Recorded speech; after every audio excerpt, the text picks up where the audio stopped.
இப்படி பண்ணிக்கணும், சேர்த்துக்கோங்க. அதுக்கப்புறம் இப்படி நல்லா விரிச்சு காலை இப்படி குத்த வச்சு உட்காந்துக்கோங்க. இப்போ ஒன்றா ஸ்டெப் வந்து என்ன பண்ணணும்?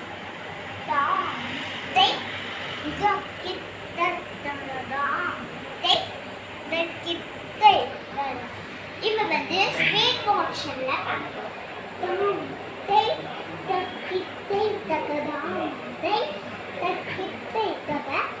இப்போ வந்து பார்த்தீங்கன்னா ரெண்டாவது ஸ்டெப்புக்கு அழகா இப்போ வந்து ரெண்டாவது ஸ்டெப் வந்து நம்ம அழகா முடிக்க போகிறோம் வாங்க ஃப்ரெண்ட்ஸ். அதே மாதிரி இப்படி குத்த வச்சு உக்காந்துக்கணும். இப்படி குத்த வச்சு உக்காந்த உடனே ரெண்டாவது ஸ்டெப் போடுறோம்.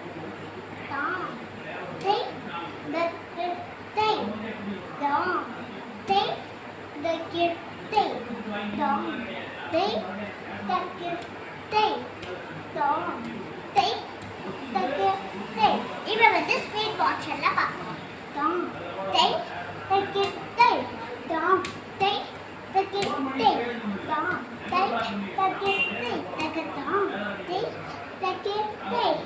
இங்க பாத்தீங்கன்னா ரொம்ப அழகா வந்து உங்க ரெண்டாவது ஸ்டெப் ஸ்பீடா பண்றது, ஸ்மால் மோஷன்ல பண்றது அதெல்லாம் நம்ம சீக்கிரமா முடிச்சிட்டோம்.